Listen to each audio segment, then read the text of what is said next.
Hello बच्चों, देखिए अब जो हमारा टॉपिक रहेगा ये हमारे जो 12th क्लास की फिजिक्स की 6th यूनिट है ऑप्टिक्स वाली, उसमें हम रे ऑप्टिक्स पढ़ रहे हैं। ठीक है, उस रे ऑप्टिक्स के अंदर ये टॉपिक आपका क्या है, रिफ्रैक्शन ऑन स्फेरिकल सरफेस।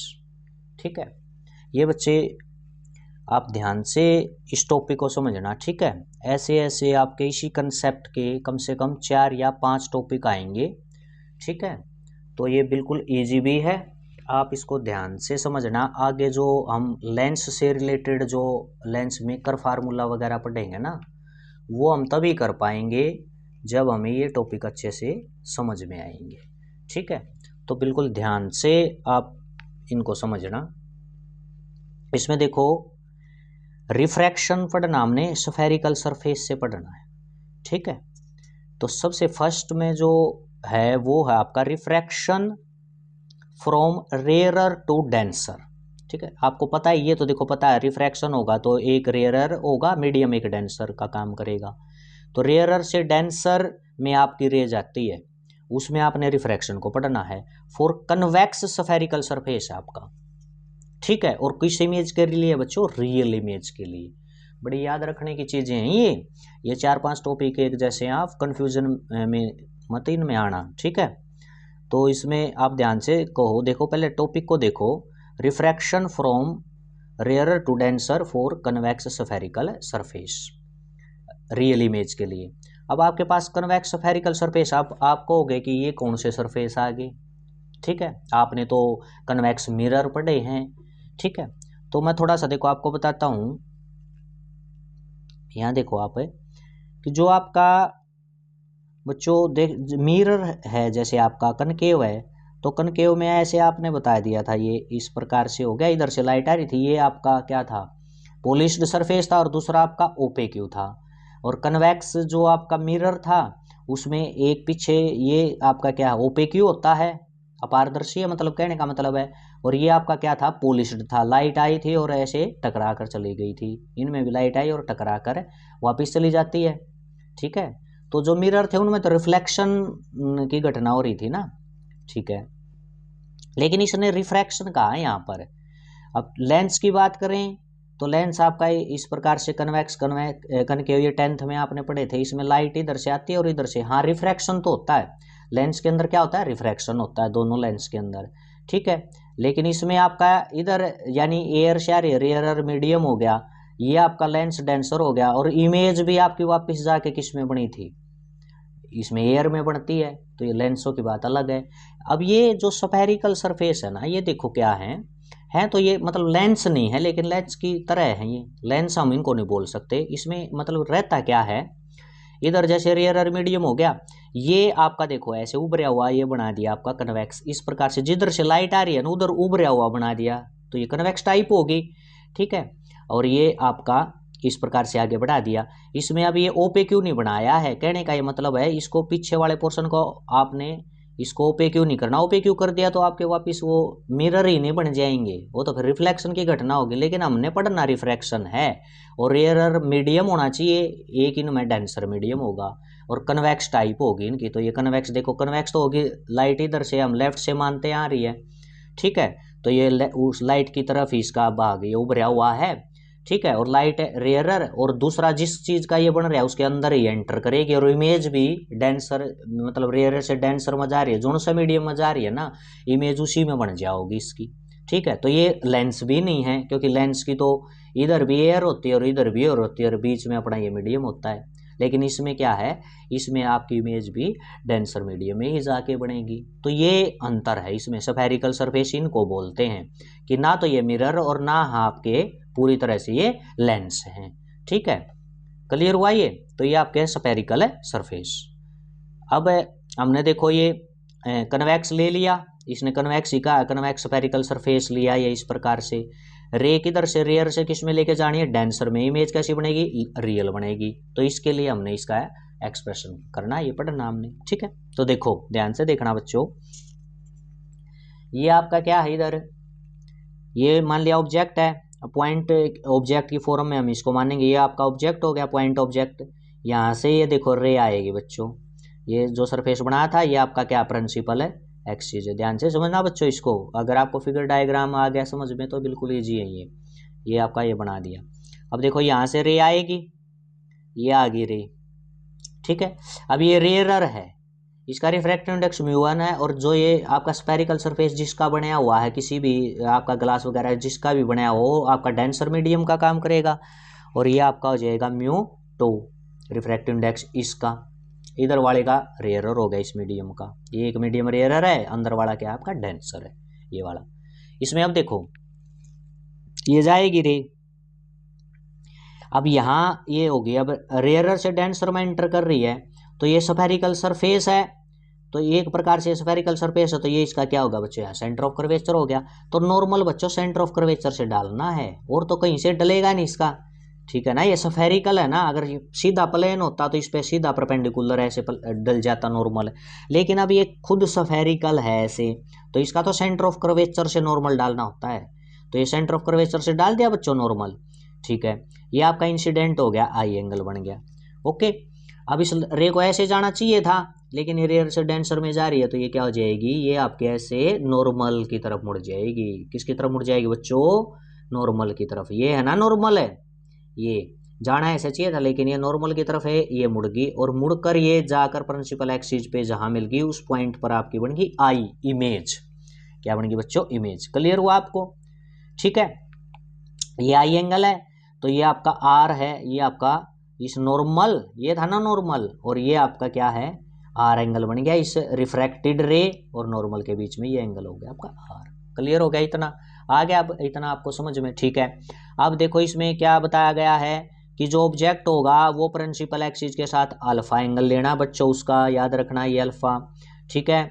जो इमेज बनेगी वो आपका बीटा एंगल लेना है, इमेज जो इसके साथ बनाएगी प्रिंसिपल एक्सिस के साथ, यहाँ जो बनाया बीटा, और जो सेंटर ऑफ कर्वेचर है वो एंगल आपने गामा लेना है। क्या लेना बच्चों, गामा। क्लियर हो गया। ये जहाँ पर जो चीज़ें मिल रही हैं सभी, ये ए पॉइंट ले लिया, यहाँ पर नॉर्मल भी था, रिफ्रैक्टेड रे भी थी और इंसिडेंट भी थी, ये यहाँ से ए पॉइंट ए से परपेंडिकुलर डाल दो बिल्कुल सीधा, ये आपका किस पे डालना, प्रिंसिपल है एक्सिस पे, यहाँ डाल दिया, ये आपका एम पॉइंट कह दिया, क्या कह दिया इसको, एम, ठीक है। ये क्लियर हो गया। अब देखो जो ऑब्जेक्ट रखा है पोल से, ऑब्जेक्ट की दूरी यू होगी बच्चों, और पोल से जो आपकी इमेज है इसकी दूरी वी हो जाएगी, और पोल से सेंटर ऑफ कर्वेचर की दूरी बच्चों आर हो जाएगी, रेडियस ऑफ कर्वेचर। क्लियर हो गया, डायग्राम क्लियर होना चाहिए आपको, ये सभी चीजें जो जो ली हैं ये हो गया आपको क्लियर, ठीक है। अब देखो बच्चों क्या करते हैं, स्नेल्स लॉ लगाते हैं। क्या अप्लाई करते हैं, स्नेल्स लॉ। ए पॉइंट पर यहाँ पर स्नेल्स लॉ लगाओ, ठीक है। तो स्नेल्स लॉ कैसे लगाओगे, यानी कि रिफ्रैक्टिव इंडेक्स इसका ये μ1 है, और आई एंगल इसमें बनाया हुआ है, μ1 के साथ क्या आ जाएगा, साइन आई आ जाएगा, पीछे भी आ चुकी ये बात। ये आपका क्या है, डेंसर μ2 है, तो वहाँ साइन आर बनाया हुआ, ये आर एंगल बनाया हुआ साइन आर, तो μ2 साइन आर। अब ये जो आई और आर एंगल है ना बच्चों, ये आपके बताएं स्मॉल एंगल, क्या कह दिया बच्चों, फॉर स्मॉल एंगल, ये बहुत मतलब छोटे एंगल हैं, छोटे एंगल है तो साइन आई लगभग आपका आई के बराबर आपने कह देना है, और साइन आर को आर कह दोगे आप, ये पीछे चीजें आती हैं आपकी, क्योंकि देखो लिमिट थीटा अप्रोचेस जीरो करती है, साइन थीटा बाई थीटा क्या होता है, 1 होता है, और ये थीटा इधर जाएगा तो साइन थीटा किसके बराबर हो जाएगा आपका, थीटा के बराबर, जब आपकी लिमिट बिल्कुल क्या है, जीरो को अप्रोच करती है, यानी बहुत छोटी लिमिट है। तो वही काम, एंगल बहुत छोटा है, तो क्या हो जाएगा, साइन आई आपका किसके बराबर हो जाएगा, जैसे साइन थीटा थीटा के बराबर हुआ है यहाँ से, तो साइन आई आई के बराबर हो जाएगा, साइन आर आर के बराबर हो जाएगा। क्यों, कंडीशन क्या, एंगल स्मॉल है, आई और आर स्मॉल एंगल की बात कर रहे हैं हम। ध्यान आ गई ये चीजें, ठीक है। क्लियर हुआ बच्चों, तो ये आपने ऐसे लिख देना। अब देखो यहाँ क्या है, μ1 साइन आई की जगह मैंने आई कर दिया, μ2 साइन आर की जगह मैंने अकेला आर बोल दिया यहाँ, ठीक है। ये इक्वेशन नंबर आपकी क्या होगी बच्चों, 1 होगी, ठीक है। क्लियर होगी चीजें। अब देखो बच्चों, अब हमारा टारगेट है आई और आर की वैल्यू हमने इस यहाँ से देखकर लिखनी है, ठीक है। इसमें क्या होगा, इन ट्रायंगल ओ ए सी, इसको पकड़ो बच्चों, ट्रायंगल ओ ए सी देखो कहाँ पर बनी हुई है, ओ ए और ये बच्चों सी है, देखो ये रही ओ ए और ये सी, ठीक है। ध्यान से देखो इसको, इसमें ओ ए सी में ये है ना, ये वाली, ये देखो ये तो सी का ये बाहर भी निकला इस ट्रायंगल में से, ओ ए सी ये है। अब ये बार आई बनाया हुआ है, इस ट्रायंगल के बार है ये देखो इसके बार है ये आई। अब ये आई क्या आपका एक्सटीरियर एंगल है, तो इसके इंटीरियर एंगल क्या है यहाँ अल्फा और गामा। तो कहने का मतलब अल्फा और गामा दो अंदर वाले जो कोण है उनका जोड़ बाहर वाले कोण के बराबर होता है, एक्सटीरियर एंगल के बराबर होता है। ये थ्योरम आती है 10th में भी आती थी, इसको एक्सटीरियर एंगल थ्योरम बोलते हैं।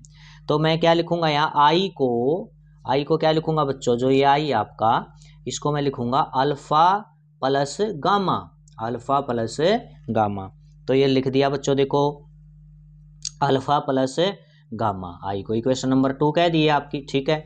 सिमिलरली अब ट्रायंगल आप आई ए सी उठाओ जहाँ आर बनाया हुआ आपका, ये हो गया आपकी ट्रायंगल आई ए सी। देखो कहाँ पर है आई ए सी, ये है। इसमें अब जो ये गामा है देखो बार वाला जो इसके बार तो क्या है गामा है, गामा आपका किसके जोड़ के बराबर होगा आर और बीटा के बराबर होगा। आर और बीटा का जोड़ किसके बराबर होगा बच्चों गामा के बराबर। तो ये देख लो आर और बीटा किसके बराबर है गामा, लेकिन हमें आर चाहिए तो इस बीटा को इधर नहीं लेंगे, इस साइड ले जाएंगे बीटा को, ये माइनस में हो जाएगा आर माइनस बीटा। तो हमारे पास इक्वेशन नंबर 3 आ गई। आई की वैल्यू ये आ गई बच्चों और आर की वैल्यू ये आ गई। ये आई और आर है जो इक्वेशन 2 और 3 है, ये उठाकर अब कहाँ पुट करनी है 1 में, किसमें पुट करनी है 1 में। देखो यही बताया गया आपका, ध्यान से देखो आपका put equation 2 and 3 in equation 1, ठीक है। तो ये पुट कर दो यहाँ पर μ1 आई क्या है आपका, आई क्या आया है अल्फा प्लस गामा पुट कर दिया, μ2 आर क्या आया आपका आर आया है बच्चों gamma minus beta, gamma minus beta, ये हो गया आपका पुट कर दिया, ठीक है μ1। अब देखो बच्चों अल्फा को टेंजेंट अल्फा, गामा को टेंजेंट गामा, इनको ऐसे लिखा है। देखो आपको ये पता, आपको limit theta approach 0 tan theta by theta क्या होता है 1 होता है, ठीक है। तो मान लिया इसमें देखो अब है क्या है जो टेंजेंट अल्फा है, अब इसको दोबारा से मान लिया ये मैं जैसे मैंने साइन थीटा को थीटा लिखा था तो थीटा को वापिस साइन थीटा लिख सकते हैं। इसी प्रकार से देखो टेंजेंट यहाँ से टेंजेंट थीटा थीटा के बराबर होता है। अब थीटा है वो किसके बराबर टेंजेंट थीटा के बराबर हो जाएगा, थीटा है वापिस टेंजेंट थीटा भी तो लिख सकते हैं, क्योंकि हमने देखो साइन थीटा को थीटा लिखा था तो थीटा को वापिस साइन थीटा लिखा जा सकता है। इसी प्रकार से टेंजेंट थीटा को थीटा और थीटा को वापिस क्या है टेंजेंट थीटा में लिख सकते हैं। अब अल्फा को टेंजेंट अल्फा ही क्यों लिखा है, ठीक है। ये थोड़ा सा डायग्राम से देखो समझो, ये जैसे अल्फा ये एंगल बनया हुआ ना, अब ये परपेंडिकुलर वाली ये लो, जैसे ए से हमने परपेंडिकुलर नहीं डाला था, ए से एम ये डाला था, ए एम ओ को देखो ध्यान से बच्चों, ए एम ओ को देख लिया। अब जो अल्फा एंगल है ये आपका क्या होता है, ये अल्फा एंगल है तो ये परपेंडिकुलर यानी इसके सामने वाला perpendicular by base, perpendicular by base, यानी कि जो अल्फा है अल्फा को क्या इस जो अल्फा एंगल है ये एक प्रकार से ए एम आर का काम करेगा और ये आपकी रेडियस का काम करेगी। ओ एम किसका काम करेगी रेडियस का, और ये ए एम किसका काम करेगा आर्क चाप का, ठीक है। तो आपका जो थीटा एंगल है यानी यहाँ थीटा की जगह अल्फा है, अल्फा क्या होता है आर्क बाई रेडियस, यही तो होता है। लेकिन यहाँ आर का काम कौन कर रहा है ए एम और बाई रेडियस क्या है ओ एम, यानी परपेंडिकुलर बाई बेस, यानी अल्फा आपका क्या है परपेंडिकुलर बाई बेस के बराबर निकलेगा। और परपेंडिकुलर बाई बेस क्या होता है बच्चों टेंजेंट होता है, तो टेंजेंट अल्फा इसलिए आया है। क्लियर हुई ना ये चीज़ें, तो अल्फा को लिख दिया टेंजेंट अल्फा। इसी प्रकार गामा क्या लिखा जाएगा टेंजेंट गामा, और ये गामा टेंजेंट गामा और बीटा आपका टेंजेंट बीटा, इसी प्रकार से लिखा जाएगा। आया ना ये आपको समझ में कि अल्फा को टेंजेंट अल्फा क्यों लिखा है, ठीक है। क्लियर हुई ये बात आपको। अब ये μ1 अब टेंजेंट अल्फा है, इसको देख लेते हैं। टेंजेंट अल्फा आपका क्या है A M by O M है। देखो ध्यान से यहाँ से टेंजेंट ये अल्फा यही बताया ना क्या है परपेंडिकुलर बाई क्या है बेस, यानी A M by O M. Clear हुआ, ठीक है। तो ये आपका tangent alpha A M by O M. Tangent gamma को इसी प्रकार से देखोगे, टेंजेंट गामा को देखोगे यहाँ से टेंजेंट गामा, गामा या बनाया हुआ तो A M by M C, ये हो जाएगा A M by M C, ये टेंजेंट गामा हो जाएगा। तो ये हो गया आपका A M by C M लिख रखा है, एम सी लिख दो या सी एम लिख दो इसको μ2। इसी प्रकार tangent gamma A M by C M, और टेंजेंट बीटा भी यही हो जाएगा इसी प्रकार से माइनस ए एम और ये एम आई, ठीक है। बीटा यहाँ बनाया हुआ है तो एम आई ये पूरा यहाँ से लेकर एम आई ये बीटा को लिखोगे टेंजेंट बीटा को तो परपेंडिकुलर ए एम है, और बेस क्या बनेगा इसमें, एम आई बनेगा ये आपका। ठीक है, तो ये आपका ये लिख दिया। अब सारी डिस्टेंस बच्चों कहाँ से मापी जाती है, पोल से, लेकिन इनमें सब में क्या आया है, यहाँ देखो एम से आई है ना सारी दूरी, एम ओ ऐसे आई है, लेकिन हम एम और पी बहुत क्लोज है, तो जहाँ जहाँ एम है वहाँ मैं क्या लिख सकता हूँ, पी लिख सकता हूँ। तो ये देखो आपका क्या हो जाएगा बच्चों, एम की जगह यहाँ नीचे वाले पोर्शन में देखना बच्चों, ये ऊपर वाला तो ऐसे ही रहेगा, ठीक है, ये तो आपकी परपेंडिकुलर वाली है ए एम, कहीं यहाँ भी पी कर दो, यहाँ पी नहीं करना है, ये तो परपेंडिकुलर वाली चीज है, ए एम ऊपर ये रहेगा। ओ एम है जो सारे डिस्टेंस पी से मापी जाएंगे, तो ओ एम की जगह क्या कर दोगे, यहाँ ओ एम की जगह कर दोगे पी, या सी एम है यहाँ सी पी, सी एम है यहाँ, यानी नीचे जहाँ एम है वहाँ पी हो जाएगा, बस पोल से हो जाएगी, ठीक है, क्योंकि एम और पी बहुत क्लोज है। कर दिया ये आपको वाई इतना क्लियर। म्यू वन, ऊपर से इधर से ए एम कॉमन है, ये एम लिख दिया, तो 1/OP बच गया, 1/CP बच गया, इधर से भी आपका ए एम ये कॉमन है, 1/CP 1/PI, ए एम से ए एम दोनों तरफ क्या हो जाएगा, ये कैंसिल हो जाएगा। ठीक है, जो म्यू वन है इसके अंदर गुणा करवा दो इस ब्रैकेट में, म्यू 1/OP, म्यू 1/ ये CP is equal to mu 2/CP, और ये हो जाएगा म्यू 2/PI। ये चीजें हो गई आपकी, क्लियर हो गई आपको। ठीक है, अब OP CP और इनकी वैल्यू अब हमने रखनी है ये। ठीक है, तो देखो OP की वैल्यू क्या हो जाएगी, यहाँ देखो बच्चों ध्यान से, OP O से लेकर P ऑब्जेक्टिव डिस्टेंस है, U है, यानी लेफ्ट साइड में है तो माइनस का आ जाएगा, किसका आ जाएगा, माइनस का। ठीक है, तो ये आपका -U रख दिया OP की जगह। आगे आपका क्या था बच्चों, आगे क्या है, CP। ठीक है, तो CP यानी कि PCP ये है आपका पोल से इधर राइट में है, तो ये R है, ये आपका पॉजिटिव आ जाएगा। ठीक है, R आपका क्या आ गया बच्चों, यहाँ आपका पॉजिटिव आ जाएगा। इसी प्रकार से ये R पॉजिटिव और ये आपका V है, ये आपका पॉजिटिव आ जाएगा। ठीक है, V किसकी है, यहाँ पर देखो PI है, और ये देखो P से लेकर I, यानी ये इमेज बनी हुई है, इमेज डिस्टेंस V है, तो ये आपकी क्या आ जाएगी, V भी आपका क्या है, पॉजिटिव आ जाएगा। ठीक है, क्लियर हुआ, ये सबकी वैल्यू रख दी हमने। अब जो R वाले हैं वो एक तरफ कर लिए, ये जैसे V वाला था ये इधर आएगा तो ये प्लस का हो जाएगा, R वाला इधर जाएगा माइनस का हो जाएगा, म्यू 2/R, और ये इधर जाएगा तो ये माइनस का हो गया, ये इधर आएगा तो ये प्लस का हो जाएगा, mu 1/U plus mu 2/V is equal to, इसमें से अब क्या थोड़ा 1/R कॉमन है, 1/R है तो म्यू 2 माइनस म्यू 1। ठीक है, ये आपका रिक्वायर्ड है रिजल्ट है बच्चों यह। ठीक है, क्लियर हुआ, तो ये इसमें आपने इसको बड़े ध्यान से समझना है, ये 4-5 टॉपिक का कंसेप्ट बिल्कुल सेम इसी तरह चलेगा, और ये इंपॉर्टेंट है, इनसे आगे आप लेंस मेकर फार्मूला इन्हीं की हेल्प से करोगे। ठीक है, तो अभी क्या था जो आज का हमारा था, ये टॉपिक है refraction from rarer to denser convex spherical surface के लिए और रियल इमेज के लिए। ठीक है, नेक्स्ट टॉपिक में हम ये वर्चुअल इमेज के लिए पढ़ेंगे यही चीज सेम, ये अभी हमने रियल इमेज के लिए किया है, ये आपका स्फेरिकल सरफेस है ऐसे होते हैं। ठीक है, क्लियर हुआ आपको, ओके, थैंक यू बच्चों।